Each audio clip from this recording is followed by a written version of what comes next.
Hope you guys are doing well. Welcome back. So in this video I'm going to show you that how you can fade in or fade out the music in VN. So let's start. So first of all, what we have to do, we have to open the VN. So I'm going to open that. So as you can see, I have opened the VN. Now what we need to do, we have to click on this plus icon, and after that we have to click on the new project.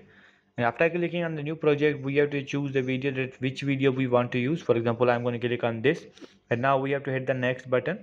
And after clicking on the next, as you can see, the music is there. Now simply what we have to do, we have to go to the fade option. As you can see, has the fade. Now if you want to fade in the music, you have to choose that from where you want to fade in, and if you want to Upgrade fade your out the music, you have to choose from where you want to fade out the music. Let's see how does it works. So I'm going to the fade in, as you can see, in this way. Let's upgrade play. your tools with the Ego Power plus BA.